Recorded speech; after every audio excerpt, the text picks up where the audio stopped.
అల్లు అర్జున్ నటించిన పుష్ప 2 సినిమా చూసేందుకు కుటుంబంతో పాటు వచ్చిన ఓ మహిళ తొక్కిసలాటలో మృతి చెందిన ఘటన తీవ్ర కలకలం రేపిన సంగతి తెలిసిందే. ఈ ఘటనలో మహిళ మృతి చెందగా ఆమె కుమారుడు చికిత్స పొందుతున్నాడు. ఈ ఘటనపై స్పందించిన అల్లు అర్జున్ 25 లక్షల పరిహారం ప్రకటించారు. ఈ వ్యవహారంపై స్పందించిన సెంట్రల్ జోన్ డీసీపీ కీలక విషయాలు వెల్లడించారు. ఈ సందర్భంగా బాధితుల ఫిర్యాదు మేరకు థియేటర్ యాజమాన్యం అల్లు అర్జున్ అతని భద్రతా సిబ్బందిపై కేసులు నమోదు చేసినట్లుగా తెలిపారు.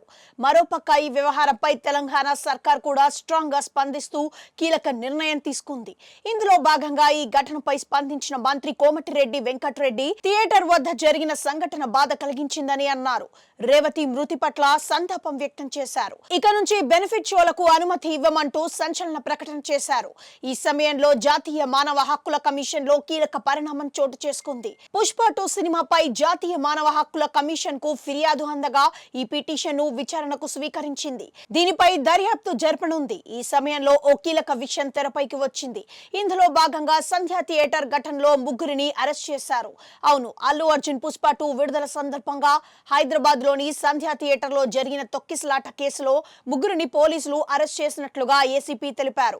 మృతురాలి కుటుంబ సభ్యుల ఫిర్యాదు మేరకు కేసు నమోదు చేసుకున్న పోలీసులు ముగ్గురిని అదుపులోకి తీసుకున్నట్లుగా వెల్లడించారు.